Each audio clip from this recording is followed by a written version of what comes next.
Welcome to the point. దేశవ్యాప్తంగా బహుశా ప్రపంచవ్యాప్తంగా కూడా ఇవాళ మనం అందరం మాట్లాడుకుంటున్న ఒక చాలా ముఖ్యమైన అంశం ఏంటంటే అంబానీ గారి ఇంటి పెళ్ళి. ఈ పెళ్ళి చాలా హడావిడిగా, సందడిగా, అంగరంగ వైభవంగా జరిగింది. ఇది అందరూ ఎదురు చూసిన ఒక పరిణామమే. అయితే కొంతమంది బహుశా తెలుసుకుందామని అనుకుంటున్న విషయం ఏంటంటే ఆషాఢ మాసంలో మామూలుగా పిల్ల అంటే ఇంటి కోడలు కూడా అత్తవారింటి నుంచి పుట్టింటికి వెళ్ళడం మన ఆనవాయితీ. అటువంటిది ఆషాఢ మాసంలో ముహూర్తాలు ఎలా వచ్చాయి?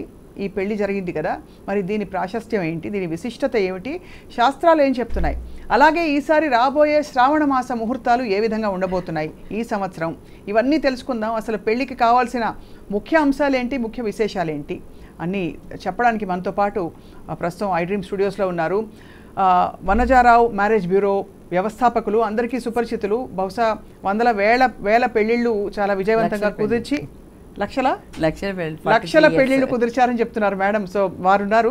వారితో పాటు సన్నిధానం లక్ష్మీకాంత శర్మ గారు, వారందరికీ సుపరిచిత ఆధ్యాత్మికవేత్త, అలాగే జ్యోతిష్ శాస్త్ర పండితులు కూడా. ముహూర్త బలం గురించి కూడా వారితో మాట్లాడబోతున్నాయి ఇవాళ. గురుగారు నమస్కారం అండి, స్వాగతం. జయ గురుదత్త.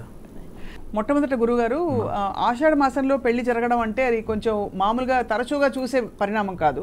సో దీనికి వివరణ ఏ విధంగా ఇచ్చుకోవచ్చు శాస్త్రపరంగా? తరచుగా మన దగ్గర ఎప్పుడూ జరగదు. అవును. అండ్ ఇంకొకటి, ఇక్కడ శాస్త్రాన్ని మనం పూర్తిగా అవగాహన చేసుకున్న తర్వాత ప్రశ్న వేయటము లేదా ఏదైనా విషయాన్ని తెలుసుకోవాలనే ప్రయత్నం చేయటము చేయాలి.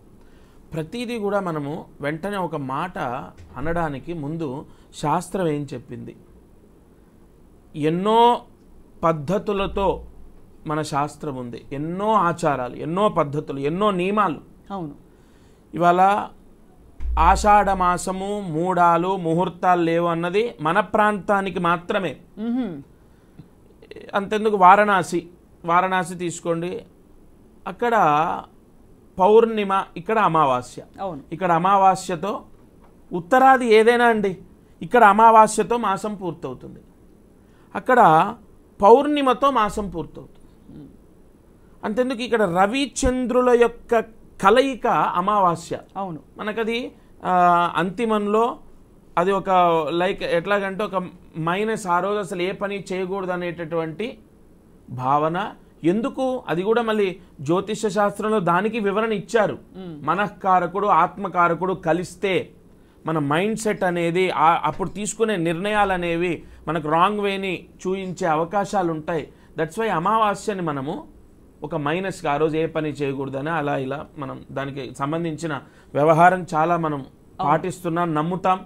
ఈ అమావాస్య అంతిమం, అక్కడ పౌర్ణమి అంతిమం. అలాగే మీకు గురువు యొక్క సంచారాన్ని వాళ్ళు బ్యాడ్ టైంగా తీసుకుంటారు. అక్కడ గురువు యొక్క సంచారం అంతెందుకు, సూర్యమానం, చాంద్రమానం. ఇక్కడ మీకు ఈ తమిళియన్స్ మ్యారేజెస్ జరుగుతూనే ఉన్నాయి. ఇప్పుడు తిరుపతి క్షేత్రంలో రీసెంట్గా జస్ట్ 4 days బ్యాక్ మ్యారేజ్లో అయ్యాయి. అండ్ ఉపనయనాలు చేస్తున్నారు. ఎలా మరి మనకు ముహూర్తాలు లేవాలా, ఎలా ముహూర్తాలు ఉన్నాయి, ఎలా వివాహం చేయొచ్చు? మరి మీరు అడిగిన ప్రశ్న, అంతటి శ్రీమంతుడు ఎంతో అంగరంగ వైభవంగా వివాహాన్ని చేశారు, మరి ఏది పాటించకుండా చేస్తున్నారా? అంతేందుకు, పౌష్యమాసం, మనకు పౌష్యమాసం శూన్యమాసం. పౌష్యమాసంలో ఉత్తరాది ప్రాంతంలో ప్రతిష్టలు, దేవాలయ ప్రతిష్టలు చేస్తారు. అవును. స్వామివారు జగద్గురువులు ఇప్పుడు ఎక్కడైనా మూఢ్యంలో ఆ ఉత్తరాది ప్రాంతంలో ఎలా తీసుకుంటారంటే అంతిమ కాలం, ప్రథమ కాలం ఉంటుంది, మధ్యకాలం ఉంటుంది. ఉత్తరాది ప్రాంతంలో అంతిమ కాలానికి, ప్రథమ కాలానికి దోషం లేదు.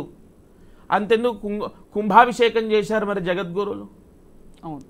కాబట్టి ఇక్కడ ప్రాంతాన్ని బట్టి ఖచ్చితంగా ముహూర్త భాగం మారుతుంది. ఎలా అండి? అలా ఎలా పంచాంగం మారుతుందా, పుస్తకం మారుతుందా? ఎస్, సూర్యోదయాత్. ఇక్కడ మనం పంచాంగాన్ని కానీ లేదంటే మన ముహూర్తాన్ని కానీ ఎలా రాస్తున్నాం? మిథున లగ్నానికి వివాహం చేయమంటున్నారు, లేదంటే కర్కాటక లగ్నము, ఈ లగ్నానికి లగ్న శుద్ధి ఉందా, ఉపనయనం అయితే అష్టమ శుద్ధి ఉందా, ఇవన్నీ మనము పంచాంగంలో చూసుకొని ఎలాగైతే మనం ముహూర్తాన్ని పెడుతున్నామో సూర్యోదయానికి సంబంధించి చంద్రోదయానికి సంబంధించి పూర్తి ఆధారంతోనే ఆ ముహూర్తాన్ని తీసుకుంటున్నాం. మహానుభావులు సిద్ధాంతులు రాసింది కూడా ఆ ఆధారంతోనే. అంతెందుకు 2051లో ఇప్పుడు ఒక అత్యంత గొప్ప సిద్ధాంతి చాలా ఫేమస్ అయినటువంటి ఒక పంచాంగంలో 2051 వరకు రాశారు ఆయన పంచాంగం. ఆ 51లో గ్రహణం గురించి రాశారు. మరి అదే టైంకి మనకు ఆ సూర్యగ్రహణం అయితే సూర్యుడు చీకటి అయిపోవడం, ఇవన్నీ కూడా సూర్యోదయం సూర్యకాలం. ఇప్పుడు మీకు బెనారస్ కాశీ వారణాసికి ఇక్కడికి సూర్యోదయానికి కాల వ్యవధి ఉంటుంది. ఖచ్చితంగా. ఇప్పుడు ఆంధ్ర రాష్ట్రం తెలంగాణ రాష్ట్రం తీసుకోండి, 11 నిమిషాల సమయం వ్యవధి లేదా 9 నిమిషాలు ప్రాంతాన్ని బట్టి. సో అలా మనకి అంటే అలా అన్వయించుకుంటే ఖచ్చితంగా ఉత్తర భారతదేశంలో ఆషాఢ మాసం అనే పాటింపులు ఉండవు. ఏమండి ఒకటి చెప్పనా, ఇప్పుడు కొన్ని మాసాలు, ఇప్పుడు మన కార్తీక మాసం ఉంది, చాలా పవిత్ర మాసం అని విపరీతమైన ఉపవాసాలు, తల స్నానాలు, దీపారాధనలు ఎన్నో చేస్తుంటాం కదా. ఈ కార్తీక మాసంలో ఉత్తరాది ప్రాంతంలో శూన్యమాసం, కొన్ని రోజులు శూన్యం, వాళ్ళు ఏ శుభ కార్యక్రమం చేయరు. తులసీ కళ్యాణం కలికి ద్వాదశి అని మనం తీసుకుంటాం. ఆ ద్వాదశి పూర్తయ్యేంత వరకు వాళ్ళకు అది అంటే ఆ టైం అనేది అంత శుభం కాదు శుభ కార్యక్రమాలు చేయడానికి. మరి కార్తీక మాసం పర్వదినం కదా. అవును. ప్రాంతాన్ని ఇప్పుడు పుట్టినవేం కాదు, పూర్వం నుంచి ఆ ప్రాంతాన్ని బట్టి నదులు.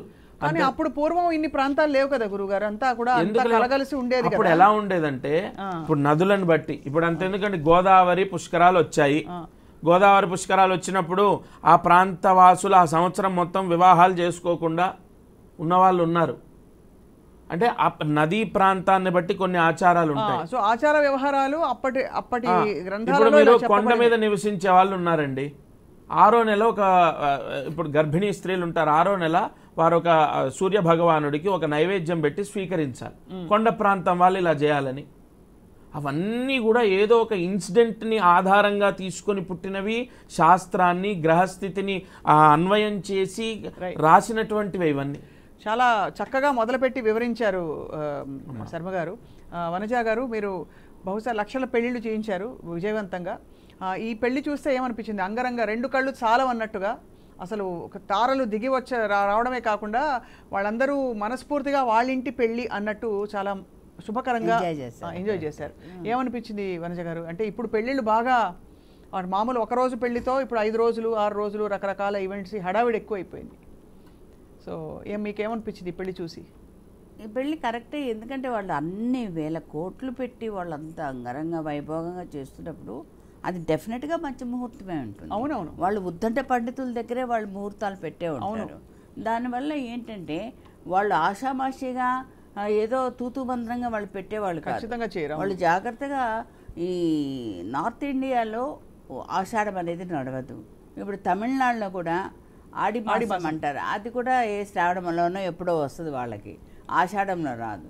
అందువల్ల ఈ ఆషాఢం పట్టింపు ఉన్నవాళ్ళు తమిళనాడు ముహూర్తాలు పెట్టుకుని అక్కడ మ్యారేజ్ చేసేసి వస్తుంటారు నాకు తెలిసి ఇవన్నీ సర్కిల్. ఇప్పుడు ఇక్కడ ఆషాఢంలో పెళ్లి చేసుకోరు, లగ్నాలు పెట్టుకోరు అనేసి అనేది ఇప్పుడు కొద్దిగా రాను రాను సమస్య పోతుంది అనేసి అనిపిస్తుంది. ఎలా అంటే మీరు కూడా బహుశా చూసుంటారు వచ్చాయి. అందువల్ల వాళ్ళు యుఎస్ నుంచి వస్తారు, వాళ్ళకు కొద్ది టైమే ఉంటుంది. అప్పుడు మళ్ళీ వాళ్ళు మంచి ముహూర్తాలు అప్పుడు రండి అంటే వాళ్ళకి అక్కడ ఇవ్వరు, సెలవు ఇవ్వరు, వాళ్ళు రాలేరు. వాళ్ళకు ఉన్న మళ్ళీ వాళ్ళకి ఏదైనా ప్రాజెక్ట్ వర్క్స్ పడితే వాళ్ళు స్టక్ అయిపోతారు.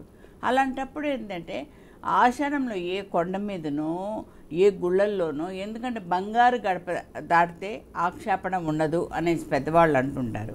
నిజంగా ఆషాఢం అంటే దాన్ని శూన్యమాసం అంటారు, కత్తిరమాసం అంటారు, అదేదో అతకదు అనేసి అంటారు. అవన్నీ నిజమే. కానీ ఇప్పటి రోజుల్లో మాత్రం రాను రాను సమసిపోతున్నాయి. కానీ నార్త్లో మాత్రం వాళ్ళు పెట్టిన ముహూర్తం కానీ ముహూర్త బలం కానీ చాలా బలమైన ముహూర్తం పెట్టారు కాబట్టి అంత గ్రాండ్గా మ్యారేజ్ జరుగుతుంది.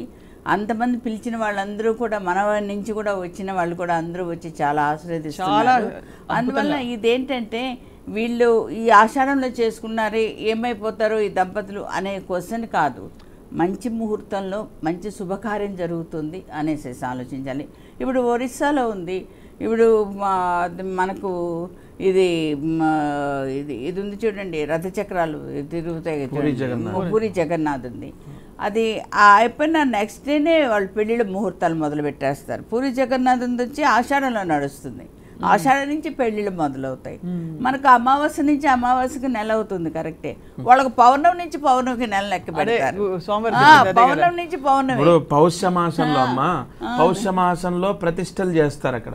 అదేంటి నా కోడలు భువనేశ్వరి కాబట్టి నా కోడలు అదే నవరాత్రులు నడుస్తున్నాయి కదా, అప్పుడు ఏంటి అయిపోయిందంటే లేదా మా పౌర్ణమితో అయిపోయింది కదా అంటారు. మన అమావాస్యతో మనకు అయిపోయింది నవరాత్రులు, కానీ వాళ్ళకి అలా కాదు.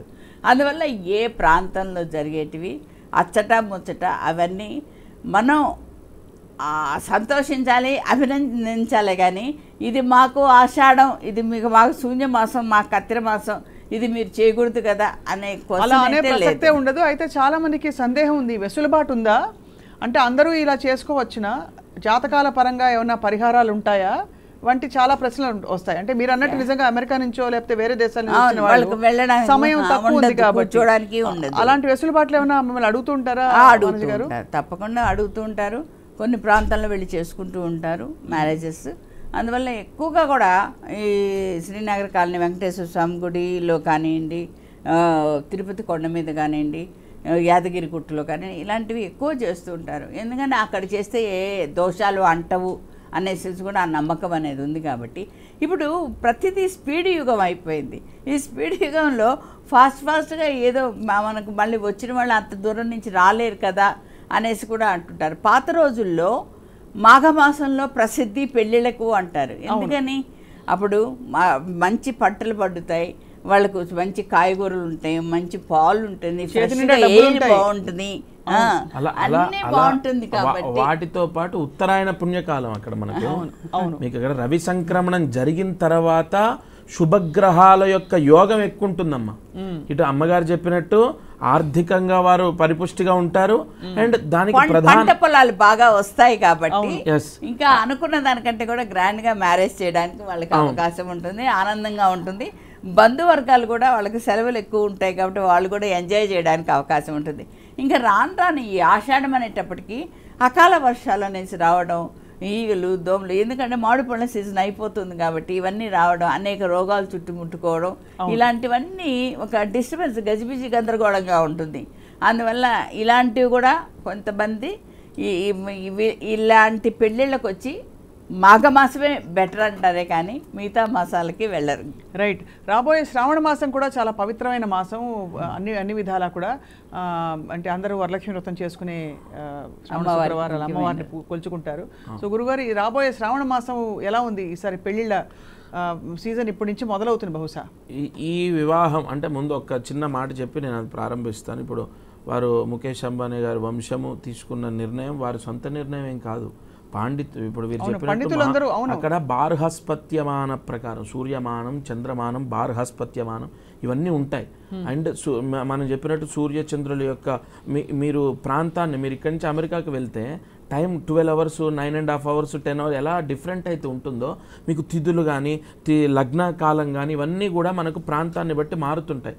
అలాగే ఒక్క మాట చెప్పేది ఏంటంటే వాళ్ళ కుటుంబానికి వారు చేసినటువంటి ఈ వివాహము ఎంతోమంది ఆశీస్సులతో వారు భార్యాభర్తలు, ముఖ్యంగా వారి అబ్బాయి ఆరోగ్యంతో ఉండాలి, వారు అన్యోన్య దాంపత్యంతో ఉండాలి, అది మనస్ఫూర్తిగా కోరుతున్నాను. అండ్ దీనికి ఒక క్లారిటీ ఏంటంటే వారు బార్హస్పత్యమాన ప్రకారం వాళ్ళ పండితులు ఎవరైతే ఆ ప్రాంతానికి సంబంధించి ఏదైతే ఆ సిద్ధాంత భాగం ఉందో అంతెందుకండి ముహూర్త గణపతి, ముహూర్త దర్పణం, ఎన్నో పుస్తకాలు, గ్రంథాలు మనకు అనేక గొప్ప విషయాలని వర్ణించాయి. ముందు అసలు వాటి పేర్లు కూడా మనకు తెలియదు. ఇప్పుడు మీరు అనే కామెంట్ చేసే వాళ్ళకు. దట్స్ వై తప్పకుండా ఆ కుటుంబం సంతోషంగా ఉండాలి, ఆ దంపతులు చల్లగా వర్ధిల్లాలి, ఆ ముహూర్తంలో దోషం లేదు. అండ్ ఇక ఎంతోమంది ఇక్కడ ఆత్మతృప్తి అయింది, వారి ఆతిథ్యాన్ని స్వీకరించారు, అందరి ఆశీస్సులు ఉంటాయి. మనం కూడా ఈ రకంగా ఆశీర్వదిస్తున్నాం. ఇక శ్రావణ మాసానికి వెళ్తే శ్రావణ మాసంలో ముహూర్తాలు ఉన్నాయమ్మా, కానీ ప్రతి సంవత్సరం లాగా కాకుండా కొద్ది అంటే ఎలా అంటే 75%, 70% పెట్టుడు ముహూర్తాలు, ఇక బ్రహ్మాండమైన ముహూర్తాలు 50% 55% ఉన్నాయి. ఏది రేపు ఆగస్టులో బ్రహ్మాండమైన 40% ఉన్నాయి అదే ఎందుకంటే మనకు లాస్ట్ టైం గత సంవత్సరం వాటితో నెలంతా నిండా ఉండేవి. అవును, ఇప్పుడు పెట్టుడు ముహూర్తాలతో కలిపి నేను చెప్పింది. అవును, మనకి ఫుల్ ఫ్లెడ్జ్డ్గా అంటే అక్టోబర్ ఎండింగ్, నవంబర్, డిసెంబర్ విపరీతంగా ఉన్నాయి చాలా. ఎందుకంటే అక్కడ ఎక్కడ చూడండి ముహూర్తాలు ఉన్నాయంటే ఏదో మా వెసులుబాటో, పౌరోహితుల వెసులుబాటో, లేదా వీరి వెసులుబాటో, కళ్యాణ మండపాల వెసులుబాటో కాదండి. శుభగ్రహాల యొక్క వీక్షణ యోగం ఆ లగ్నం పైన ఉన్నప్పుడు ఆ మాసము ఎంతో అద్భుతం అవుతుంది. అందుకే ఆ మాసంలో విశేషమైన ముహూర్తాలు పంచాంగంలో రాసేస్తారు. అది నాకు ఒక డౌట్. శుభగ్రహాలన్నీ ఒక చోట ఒక లగ్న బలంలో బలంగా కలిసాయి, ఈ రోజే మంచి రోజు, ఈ రోజు కొన్ని లక్షల పెళ్లిళ్ళు అవుతున్నాయి హైదరాబాద్లో అనేసి ఎన్నోసార్లు వింటూ ఉన్నాం కదా. నాకు అదే డౌట్, ఇన్ని పెళ్ళిళ్ళు ఇన్ని లక్షలంటే దొరికిన చోట వాళ్ళకి డిమాండ్ ఎక్కువైపోయింది. ఏ హోటల్ కానీ, ఏ గార్డెన్ కానీ ఏదైనా చేసేస్తున్నారు, అంతే వెన్యూది. అంత చేసినప్పుడు చేసినవన్నీ సఖ్యతగా ఉన్నాయా? లేవు కదా. ఎందుకంటే అంత గట్టి ముహూర్తం, అది ముడుముళ్ళ బంధం, అది పీఠముడి లాగా గట్టిగా పడిపోతుంది అన్నప్పుడు అందరూ హ్యాపీగా ఉండాలి కదా. అది మళ్ళీ వాళ్ళ కర్మ ఫలితం అండి. ఇప్పుడు ఆ తండ్రి ఆ తల్లి ఇప్పుడు ఏమండి తల్లి తండ్రి చేసినటువంటి పూర్వజన్మ సుకృతము పుణ్యకర్మ వల్ల కొడుకులకు, పిల్లలకు వాళ్ళ స్టేటస్, వాళ్ళ ఆరోగ్యం, వాళ్ళ రాజయోగం అంతెందుకండి. మీరన్న సర్వసాధారణంగా వివాహం చేసుకున్న వాళ్ళు 200 బాగుంటారు. అక్కడ సమసప్తక యోగాలు ఉండాలి, లగ్న యోగాలు ఉండాలి, వాళ్ళ జాతకాల్లో శుక్రకుజుల యొక్క పరిపూర్ణ యోగాలు ఉండాలి, ఒక ముహూర్తంతో పాటు ఇవి కూడా ఖచ్చితంగా. అందుకే ఇవాళ వివాహాలకు ఎంతో జాగ్రత్తగా 1-2 సార్లు జాతకాలు చూయించి వివాహాలు చేస్తున్నారు. 2 మనసులు.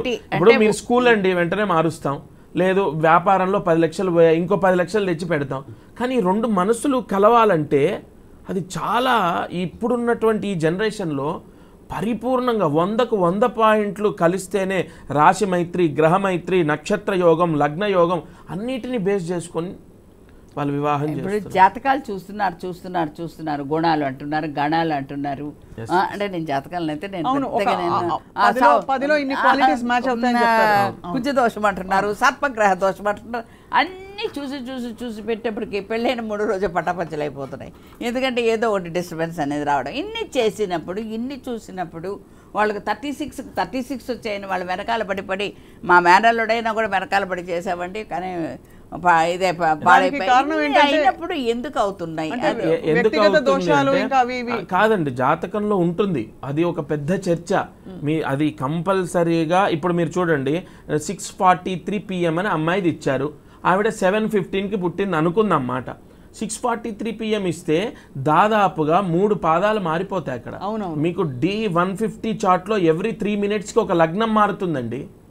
అప్పుడు నీకు అక్కడ అంతెందుకంటే గొడవలు పడుతూ జీవితాంతం కలిసి ఉన్న వాళ్ళు ఉన్నారు, పిల్లల గురించో లేదంటే ఒకరినొకరు వదులు, కానీ ఎప్పుడు గొడవలు అవుతూనే ఉంటాయి. బట్ వాళ్ళు మాత్రం విడిపోరు.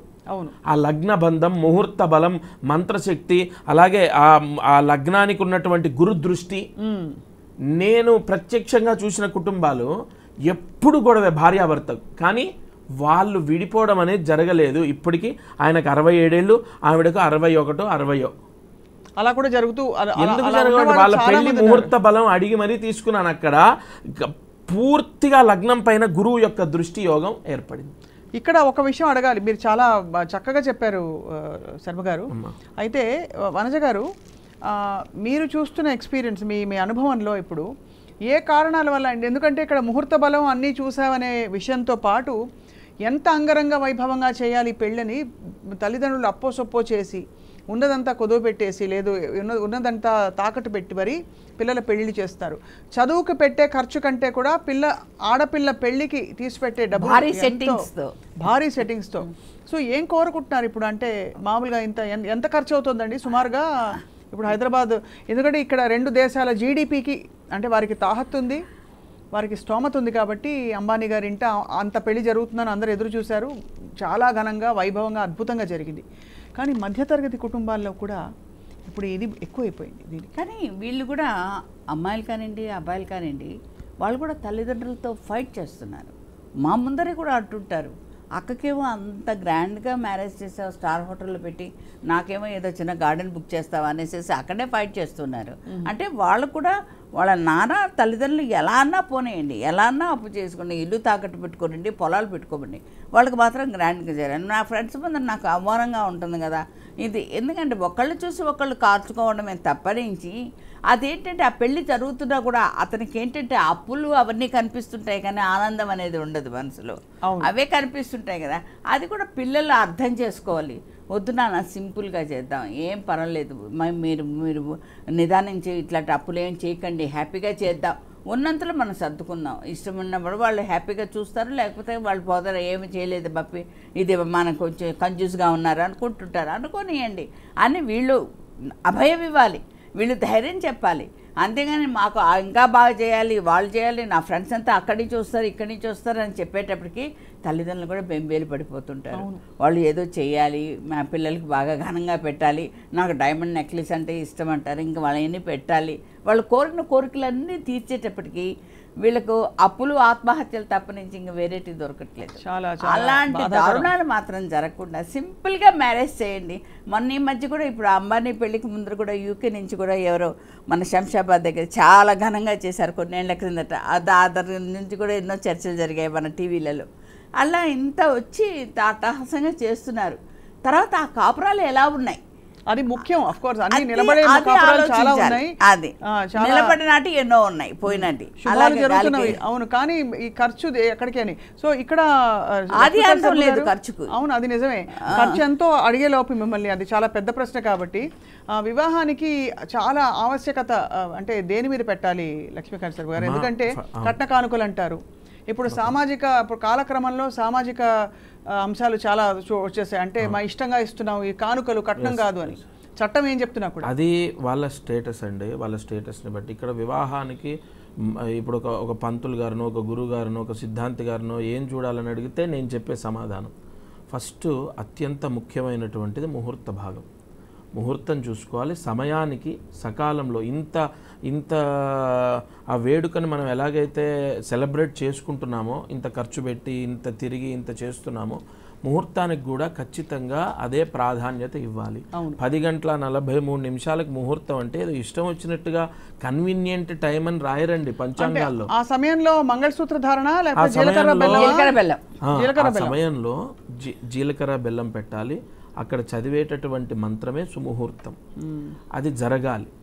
అండ్ మాంగళ్య ధారణ కానీ సరే, ఆ ముహూర్తం సకాలంలో జరగడానికి ఇప్పుడు ఉదాహరణ 10:43కి ముహూర్తం అనుకోండి, 10 గంటలకు వచ్చి కూర్చుంటే పురోహితులు హడావిడిగా కొన్ని ఫ్రంట్ చేయాల్సిన బ్యాక్ చేయాల్సిన ఫ్రంట్ చేయాల్సి వస్తుంది. ఎందుకంటే ముహూర్తానికి అంత ప్రాధాన్యత ఇచ్చారు.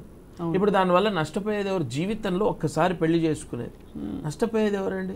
కానీ ముహూర్తాలు చూసి అన్ని సవ్యంగా చేసిన చోట అన్ని బాగా జరుగుతాయా గురుగారు? అంటే లేక వనజ మేడం చెప్పినట్టు ఇతర అంశాలు అంటే మనస్పర్ధలు కావచ్చు. మనస్పర్ధలు అనేది మీ వ్యక్తిగతంగా మీరు ఆలోచించుకోవాలి. ఇప్పుడు ఎంతో గొప్ప చదువులు చదివి ఒక నాలెడ్జ్ని గెయిన్ చేసుకున్న వాళ్ళు ఐఏఎస్లు విడిపోతున్నారు, లేదంటే పెద్ద పెద్ద డాక్టర్స్ విడిపోతున్నారు, సెకండ్ మ్యారేజ్ అవుతున్నాయి. ఇక్కడ అంతెందుకంటే సెకండ్ మ్యారేజ్ చేసుకున్న తర్వాత లైఫ్ హ్యాపీగా ఉన్న వాళ్ళు ఉన్నారు. ఓకేనా? అంటే ఇక్కడ కావాల్సినటువంటిది ఒకరికొకరు అండర్స్టాండింగ్ లేకపోవడం. ఆవిడకు పెళ్ళే జాతకంలో లేదు, లేదంటే ఆవిడ ముహూర్తమే చెడ్డది, ముహూర్తాలు అన్నీ చూసినా కూడా వాళ్ళు కలిసి ఉంటారని గ్యారంటీ ఇస్తారా? మరి సెకండ్ మ్యారేజ్ వాళ్ళిద్దరు జాతకాలు చూసుకొని చేసుకున్న తర్వాత ఇప్పుడు యూకేలో ఉన్నారు, ఇద్దరు అమ్మాయిలు వాళ్ళకు హ్యాపీగా ఉన్నారు లైఫ్. అలా కూడా జరిగిన నాకెందుకు అంత బండ గుర్తుంటే, నా మొట్టమొదటి పెళ్ళి నా పురోహితం నేను ప్రారంభించినప్పుడు నా చేతి మించి చేసిన పెళ్ళి అది తిరుపతిలో నేను చేశాను. రైట్. కాబట్టి ఇక్కడ ఒకటమ్మా, మేము చెప్పే ముహూర్తాలు, మేము చెప్పే జాతకాలు ఇవన్నిటితో పాటు అసలు అత్యంత ముఖ్యమైనది మీరు ప్రతి చిన్న విషయానికి అరవటం, ప్రతి చిన్న విషయానికి ఈగో క్లాసెస్, ప్రతి చిన్న విషయానికి గొడవలు పడితే ఎంత పెద్ద జాతకం బాలేని వాళ్ళైనా బాగున్న వాళ్ళైనా అవి నిలబడవు. బంధాలు ఏ బంధాలైనా అంతే కదండి. వివాహ 100% ఇక్కడ విభిన్నమైన రాసుల్ని కానీ విభిన్నమైన నక్షత్రాలని కానీ కలిపినప్పుడు పేర్ల మీద ఇప్పుడు వారు అన్నట్టు హడావిడిగా వచ్చి ఎక్కడో తమిళనాడు వెళ్ళి పెళ్లి చేసుకుంటా అంటారు, అక్కడ దోషం ఏర్పడుతుంది. అక్కడ దోషం ఏర్పడుతుంది. తమిళనాడు వెళ్ళినంత మాత్రాన ఎలా మారుతుందండి అంటే వాళ్ళ ఇంటి ఆచార వ్యవహారాలు. ఇప్పుడు నేను వెళ్ళి కాశీలో కూర్చొని అలా కాదండి. ఆ దోషమే. నువ్వు పుట్టిన పుట్టుకెక్కడ, నీ లగ్నము, నీ నక్షత్రాన్ని, నువ్వు ఫలానా నల్గొండలో పుట్టావని చెప్పి నేను లగ్నం తీసుకొని ఆ డిగ్రీలు, లగ్నం ఎన్ని డిగ్రీలో పడింది, మళ్ళీ ఆ లగ్నం ఎన్నో పాదంలో వచ్చిందని రాస్తున్నప్పుడు నీ పెళ్లి ముహూర్తం నేను అలాగే పెట్టాను కదా, నువ్వు వెళ్ళిపోయి ఇక్కడ ముహూర్తాల్లో అమెరికాలో టైం వెళ్ళి అసలు లైఫ్లో ఒక్కసారే కదా పెళ్లి చేసుకునేది అనే ఆ ఆవేదనతో నువ్వు లేదా ఆలోచనతో టైం తీసుకొని ఇంకో 6 months 4 months ఆగి ఇక్కడే ఉన్న ముహూర్తంలో పెళ్లి చేసుకోవాలి. చూడమ్మా, అన్ని గుణాలు, గణాలు, టైంలు అన్నీ చూసుకొని పర్ఫెక్ట్గా పెట్టినా కూడా అవి సక్సెస్ కాలేదని నా ఉద్దేశం. ఎందుకంటే ఇప్పుడు Apollo hospital doctors, rainbow hospital doctors వీళ్ళంతా వస్తుంటారు, లేడీ డాక్టర్స్. నేను time of birth, place of birth కూడా రాసుకోండి అంటే వాళ్ళు అంటూ ఉంటారు, మేము లేబర్ వాళ్ళు ఎంత కష్టపడుతున్నాం మాకేం తెలుసు, మీకేం తెలుసండి. ఆ బిడ్డను తలకిందులు వేసి ఏడ్చేంత వరకు మేము నీళ్లు చల్లేసేసి ఆ బిడ్డను అంతా టచ్ చేస్తుంటాం, ఎక్కడ ఏడుపు వినపడాలి కాబట్టి. ఆ బిడ్డ ఏడ్చేంత వరకు అప్పుడు మేము క్లీన్ చేసి తీసుకొని వస్తుంటాం, మీరు డేట్స్ అన్నీ రాస్తుంటారు.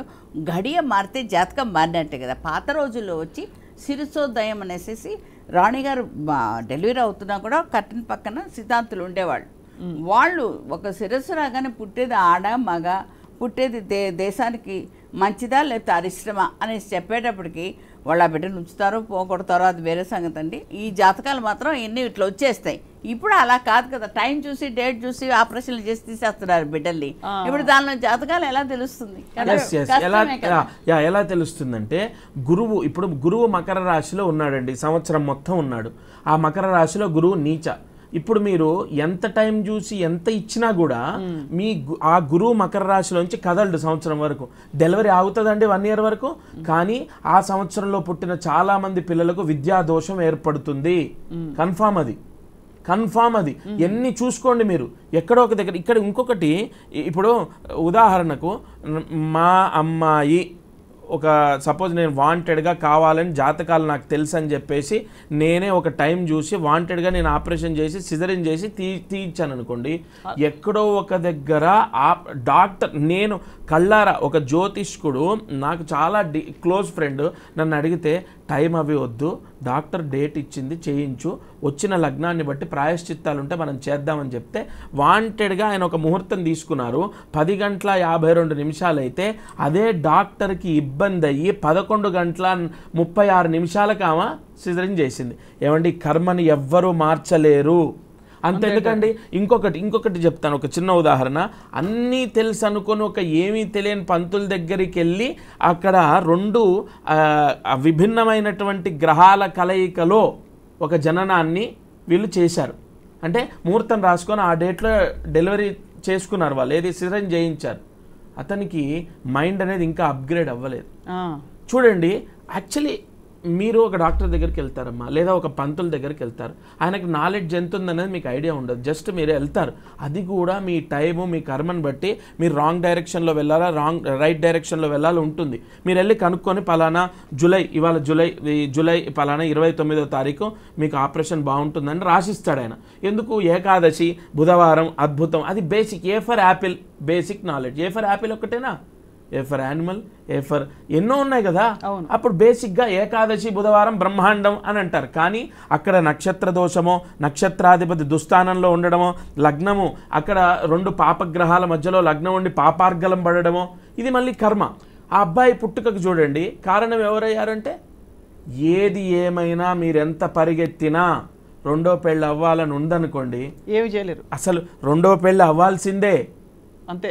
ఆటోమేటిక్గా 11:13 ముహూర్తం 12:15 వెళ్ళిపోతుంది. నీకు కారు దగ్గరో, తండ్రి దగ్గరో, ఇంకో దగ్గరో నిద్ర లేవటమో, నో అది కూడా మీరు చర్చ పెట్టండి. నేను దానికి చెప్తాను. మేకప్ మ్యాన్ లేట్ అయిందని చెప్పేసి 43 minutes బిఫోర్, అంటే 43 minutes ఆఫ్టర్ వచ్చి పెళ్లి చేసుకున్న వాళ్ళు ఉన్నారు. అలా ఆ దోషాలు ఏమండి 43 నిమిషాల తర్వాత వాళ్ళు పెళ్లి చేసుకున్నారు, ఇక వాళ్ళు విడిపోతారా, ఎన్నేళ్లలో విడిపోతారు, తీయండి పంచాంగం అంటే ఎస్. దానివల్ల కూడా విడిపోవడమా, గొడవ పడడమా, లేదంటే పిల్లల వల్ల అపకీర్త, లేదు ఇంకొకటి భార్య ఎక్కడో అదేంటండి ఒరిస్సా దగ్గర భువనేశ్వర్లో వర్క్ చేస్తుంది, భర్త ఇక్కడ ఉన్నాడు, 6 years అవుతుంది.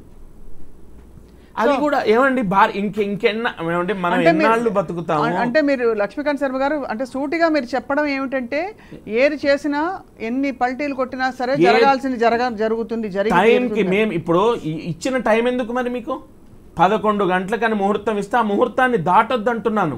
అది రెండో పెళ్ళి అవ్వడానికి నాట్ ఓన్లీ ఒక్క ముహూర్తం ఒక్కదాన్ని కాదు, మనం ఆచరించే పద్ధతులు ఏవి, శాస్త్ర ప్రకారం చేయాల్సినవేవి, తలస్నానం ఎప్పుడు చేయాలి, కొన్ని అంటే మరీ అన్నిటినీ లింక్ చేయనండి నేను, కొన్ని ముఖ్యమైన విషయాల్లో ముఖ్య ఘట్టాలకి అది ముహూర్త బలానికి చాలా ప్రాధాన్యత. మీరు ఇవాళ తలస్నానం చేయకపోతే మీకు ఆ నూనె జిడ్డు ఒక రోజు అనుభవిస్తారు, నెక్స్ట్ డే మీరు మళ్ళీ ఫ్రీ అయిపోతారు. కానీ పెళ్ళి అలా కాదు కదా, లైఫ్ లాంగ్ కదా. దట్స్ వై ఇది మాత్రం బలంగా పట్టుకోండి. అవును. కానీ వనజ గారు అయితే మరి తెలుగింట మరి పెళ్ళిళ్ళు ఈ మాసం అంతా లేవా, ఉన్నాయా? మీరు అంటే మీరు స్వయంగా మీరు కుదురుతున్నారు కాబట్టి కళ్యాణాలు చెప్తున్నారు. ఈ మాసంలో మాత్రం పెద్దగా లేవండి. ఆషాఢం అనేటప్పటికీ ఒక మూఢ నమ్మకం కానివ్వండి, ఏదైనా కానివ్వండి, ఆషాఢంలో మాత్రం జరగకూడదు. ఏదైనా పెళ్లి చూపులు అయితే చూస్తున్నారు, పెళ్లి చూపులు చూస్తున్నారు, టాక్స్ మాట్లాడుకుంటున్నారు, మ్యారేజ్ హాల్స్ బుక్ చేస్తున్నారు. ఇదివరకు ఆషాఢంలో మ్యారేజ్ హాల్ బుక్ చేయడానికి కూడా బాధపడుతూ ఉండేవాళ్ళు. ఇప్పుడు ఏంటంటే దాహమైనప్పుడు బావి దవ్వలేం కాబట్టి అన్ని ముందే వాళ్ళు సెట్ చేసుకుంటున్నారు, ఈవెంట్స్ అన్ని కూడా చూసేసుకుంటున్నారు. ఈ పెళ్లికయ్యే ఖర్చు చాలా ముఖ్యమైన ఒక అంశం. మీరు అన్నట్టు ఇందాక ఖర్చులు బాగా పెరిగిపోతున్నాయి. పెళ్లి ఇండస్ట్రీ ఒక ఇండస్ట్రీ అయిపోయింది. ఒకప్పుడు లక్షలో ఉండేది, ఇప్పుడు కోట్లలో పెరిగిపోతుంది. ఇప్పుడు ఎంత అండి ఆడపిల్ల పెళ్లి చేయాలంటే సగటున మీరు చెప్పండి, ఒక మధ్యతరగతి కుటుంబానికి ఎంత ఖర్చు అవుతుంది? అవుతుందండి 2 crores అయిపోతుందండి. 2 crores మధ్యతరగతి వాళ్ళకే 2 crores పడుతుంది. ఇంకా బయట వాళ్ళకి ఎంత పడుతుంది చూడండి. ఏమిటి అంత ఖర్చు అంటే? ఒక భారీ సెట్టింగ్ అవుతుంది కదండి, ఆ లైట్స్ కి అవుతుంది, ఆ మ్యూజిక్ కి అవుతుంది. ఇప్పుడు ఏంటి ఓన్లీ పెళ్లి తాళిబొట్టు వరకే కాదు కదండి, వాడు హల్దీ ఫంక్షను, మెహందీ ఫంక్షను, తర్వాత ఇంకేదో క్యారియోకే పెట్టి మళ్ళీ వాళ్ళు 1-2 నెలల నుంచి కూడా వాళ్ళు సంగీత్ ఫంక్షను, ఇవన్నీ చేసుకొని ఈ పెళ్లి తతంగాలు రావాల్సిందే. ప్రతి ఒక్కళ్ళు కూడా మిడిల్ క్లాస్ వాళ్ళు కూడా ఇవన్నీ జరగాల్సిందే. నా ఫ్రెండ్కి అప్పుడు జరిగింది కాబట్టి మాకు కూడా ఇట్లా జరగాల్సిందే, ఆ కజిన్స్కి ఇలా జరిగింది కాబట్టి మాకు కూడా ఇట్లా చేయాల్సిందే అని తల్లిదండ్రుల పీకల మీద కూర్చొని మరీ చేయించుకుంటున్నారు. వాళ్ళ ఆ హ్యాపీనెస్ వాళ్ళు అనుభవిస్తున్నారు. కానీ తల్లిదండ్రులు ఎందుకు కష్టపెట్టాలి, ఇబ్బంది పెట్టాలి అనే ఆలోచన మాత్రం వాళ్ళలో రావట్లేదు. చాలా మందిలో కూడా అది పేరుకుపోయింది. గ్రాండ్గా మ్యారేజ్ చేసుకోవాలి, హనీమూన్ ప్రపంచ దేశాలన్నీ తిరగాలి, ఇలా ఆలోచిస్తున్నారు. ఇలా గొంతెమ్మ కోరికలతో మాత్రం చాలామంది అభాసుపాలు అయిపోతున్నారు. అదొక్కటి ఆలోచించుకోగలిగితే ఎవరైనా కూడా చక్కగా బాగుపడతారు. సింపుల్. ఏదైనా ఎంత ఎదిగినా ఒదిగి ఉండేవాడే మహానుభావుడు అంటారు. అందువల్ల ఎంత ఉన్నా కూడా ఉన్నంతలో హ్యాపీగా చేసుకోండి. 1 year అయిపోయాక అప్పుడు గ్రాండ్గా చేయండి. అప్పుడు వీళ్ళు ఇలా కలిసి ఉంటారా లేదా అది కూడా మనకు తెలుస్తుంది. అంటే ఏదో అంటారు చూడండి, తుమ్మితో ఊడిపోయి ముక్కులాగా అయిపోయాయి భార్యాభర్తల సంబంధాలంతా అన్నీ కదా. అలా ఎందుకంటే 2 చేతులు కలిస్తేనే చప్పుడు. కానీ అటు తల్లిదండ్రులు కానీ ఇటు తల్లిదండ్రులు కానీ వాళ్ళను పొందిక ఒద్దిక అనేది నేర్పించట్లేదు. దానికి వాడు తిట్టాడా నువ్వు తిట్టు, టిట్ ఫర్ టాట్. కుటుంబ బంధాలు ఇంకా బలపడాలి. అంటే ఇదివరకు పూర్వకాలంలో అయ్యో ఇలా చేస్తే అమ్మ బాధపడుతుంది, నాన్న బాధపడతారు అనే ఒక భావన అయినా ఉండేది. ఇప్పుడు ఆ మాత్రం అది ఉండట్లేదు కదా. ఇప్పుడు అన్ని సెల్ ఫోన్సే కదండి. అన్నా సెల్ ఫోను, అన్నా సెల్ ఫోను, సినిమా చూసినా సెల్ ఫోను, టిఫిన్ చేసినా ఏం తిన్నావని సెల్ ఫోను, అన్నీ మళ్ళీ అక్కడి నుంచి మళ్ళీ గైడెన్స్ అమ్మ వాళ్ళది, ఇట్లా చెయ్యి అనేసి ఈ విషయాల్లోనే చిలికి గాలివాన్ అయిపోయి ఒక సంసారం ఒక కురుక్షేత్రం లాగా అయిపోయి. సో ఇప్పుడు అయితే మరి ఫైనలీ ఈ రాబోయే శ్రావణ మాసంలో మీరు 40% 50% కంటే ముహూర్తాలు బలమైన ముహూర్తాలు లేవన్నా? లేదు, 3 రోజులు మీకు బాగా బిజీగా ఉండబోతున్నాయి మనజ గారు? అవునండి, కార్తీక మాసం అండి. కార్తీక మాసం ఎందుకంటే వినాయక చవితి అయిపోయిన తర్వాత పితృపక్షాలు వెళ్ళిపోతాయి. వీళ్ళు ఇంకా ఆశ్వయుజ మాసం వచ్చేస్తుంది అమ్మవారిది, ఇంకా ఇవన్నీ బాగా స్టార్ట్ అయిపోతుంది. అందువల్ల ఇంకా కార్తీక మాసంలో మాత్రం బలంగా ఉన్నాయి ముహూర్తాలు, అలాగే చాలా ఎక్కువ. లక్ష్మీకాంత్ శర్మ గారు, మీరు మీ మంచి మాట, దంపతులు ఇద్దరిని అనంత్ రాధిక అంబానీ, అసలు వారి యొక్క మనస్తత్వం, ఇప్పుడు డబ్బు అమ్మగారు అన్నట్టు ఖర్చు పెట్టడము పెట్టకపోవడం వాళ్ళ వ్యక్తిగతం. ఇప్పుడు నేను దాంట్లో అప్పు చేసి పెట్టడం అనేది వాళ్ళ ధైర్యం, వాళ్ళ ఆలోచన. అండ్ బట్ ఇప్పుడు వాళ్ళు చేసుకున్నారు, ఎంతో మందికి వివాహాలు చేయించారు. దాన్ని ధైర్యం అని చెప్పరు, చతకంతనం అంటారు, అంతేగాని ధైర్యం అని మాత్రం అన్నారు. వాళ్ళకు భయం అప్పు చేయాలంటే. అదే ఇప్పుడు పిల్లలు, మీరు చెప్పినట్టు పిల్లలు అర్థం చేసుకోవాలన్నారు. ఎనీవే వీళ్ళ వివాహము, వాళ్ళు ఇతరులకు ఎంతో మందికి ఈ వివాహం అనేది సహాయం చేస్తూ, డొనేట్ చేస్తూ లేదా చారిటీ ద్వారా అన్ని రకాలుగా మీరు చూడండి డే 1 నుంచి మీరు మీడియాలో ప్రతి ఒక్క విషయాన్ని మనం క్యాప్చర్ చేసి షూట్ చేసి అందరికీ తెలియపరుస్తున్నాము. ఆయన వాళ్ళ అబ్బాయి ఆలోచనలు ఇవి అని కూడా చెప్పారు ముఖేష్ అంబానీ గారు. చాలా గొప్ప ఆలోచన. ముఖ్యంగా వారికి ఆరోగ్య సమస్యలు ఉండకూడదు, ఇద్దరు అన్యోన్యంగా ఉండాలి. అమ్మగారు అన్నట్టు గొడవలు ఎక్కువ అవుతున్నాయి, అవి ఏవి ఉండొద్దు. మా అందరి ఆశీర్వచనం, పెద్దవాళ్ళందరి ఆశీర్వచనం, మీ అందరి ఆశీర్వచనం వాళ్ళకు ఉంటుంది. ఖచ్చితంగా మంచి వాళ్ళ పెద్ద కుటుంబాలలో ఖచ్చితంగా మంచి చెడు ఆలోచిస్తారు. 10 మంది అంటే 10 మంది చూస్తున్నారు, గమనిస్తున్నారు. మనం ఒక స్ఫూర్తిదాయకంగా ఉండాలి మన నడవడిక అని ఒక భావన అయితే ఉంటుంది. అమ్మాయి అబ్బాయి వాళ్ళు చదువుకున్న వాళ్ళు కాబట్టి వాళ్ళ ఫ్యామిలీ వాళ్ళ సంసారం ఎలా దిద్దుకోవాలని వాళ్ళకు ఉంటుంది. అంటే సంసారం అన్నప్పటికీ ఇప్పుడు కాపురం అన్నప్పటికీ కన్నీళ్ళు ఉంటాయి, కష్టాలు ఉంటాయి, ఒడిదుడుకులు ఉంటాయి, కలహాలు ఉంటాయి, అన్నీ ఉంటాయి. అన్నీ కలబోసినప్పుడే కదా ఉగాది పచ్చళ్ళలాగా అప్పుడు అన్ని రకాలు ఉంటాయి. అంతేగాని 24 గంటలు డ్యూయెట్లు పాడుకోవడం కాదు కదా కాపురం. కానీ ముచ్చటాల్సిన విషయం ఏంటంటే స్వయంగా ముఖేష్ అంబానీ గారు కొన్ని చిన్న చిన్న ఘట్టాలు జరిగాయి అంతకు ముందు కూడా ఆయన దగ్గరుండి వండించారు. ఎక్కడ ఎంత అంటారు కదా, ఎంత ఐశ్వర్యం ఉండొచ్చు, దేశానికి రాజు అయి ఉండొచ్చు, ఏమైనా ఉండొచ్చు, కానీ వాళ్ళ ఇంటి పెళ్ళి ఒక ఇంటి కోడలు వస్తుందంటే కళకళ కనిపించింది ఫుల్గా. సో ఆ విధంగా అయితే మరి రాబోయే ఫైనలీ లక్ష్మీకాంత్ శర్మ గారు తమరి మంచి మాటలు. రాబోయే శ్రావణ మాసం కోసం ఎవరైనా పెళ్ళిళ్ళు ప్లాన్ చేసుకుంటే ఒక 2 సూచనలు మీ నోట. అలాగే వనజ గారు మీరు కూడా. మ్యామ్, వివాహం అనేది ఒక శుభం, అత్యంత శుభ కార్యక్రమాల్లో వివాహం ఒకటి. అండ్ గృహస్థాశ్రమాన్ని స్వీకరణకు అదొక పెద్ద నాంది. కాబట్టి శ్రావణ మాసంలో వివాహం చేసుకునే వాళ్ళు ముఖ్యంగా ఈ ముహూర్తాన్ని అనుసరించుకొని, ముహూర్తాన్ని దృష్టిలో పెట్టుకొని వేద పండితులు, పెద్దలు, తల్లిదండ్రులు చెప్పినటువంటి యొక్క ఆదేశాలను ఆచరిస్తూ వారు వివాహం చేసుకోవాలి, సంతోషంగా ఉండాలి. అలాగే వనజ గారు మీరు కూడా మీ మంచి మాట. అగ్ని సాక్షిగా అగ్నిహోత్రం చుట్టూ వాళ్ళు మేము ఎప్పటికీ విడిపోము, ఎప్పటికీ ఏ కలహం వచ్చినా, ఏదొచ్చినా, ఏ చికాకులు వచ్చినా మేమిద్దరం కలిసే ఉంటాము, మా బంధం ఎప్పుడు గట్టిగానే ఉంటుంది అనేసి అగ్నిహోత్రుని చుట్టూ తిరుగుతూ వాళ్ళు ఎన్నో ప్రామిసులు చేస్తారు. ఆ ప్రామిసులు అనేది అక్కడి వరకే వదిలిపెట్టకుండా కలకాలం జీవితాంతం గుర్తుంచుకుంటే భార్యాభర్తలు హ్యాపీగా ఉంటారు. అది రాబోయే శ్రావణ మాస దంపతులకి మీరు ఇస్తున్న సూచన, సలహా. అదే శ్రావణ మాసం అండి, వధూవరులు ఎప్పుడు జంటగానే ఉండాలి, కలిసిమెలిసి ఉండాలి, నాగబంధం లాగా ఏర్పడిపోవాలి. మంచి మాట చెప్పారు వనజారావు గారు, ధన్యవాదాలు మీకు. అలాగే సన్నిధానం లక్ష్మీకాంత్ శర్మ గారు మీకు కూడా ధన్యవాదాలండి. నమస్కారం. And thank you all for watching.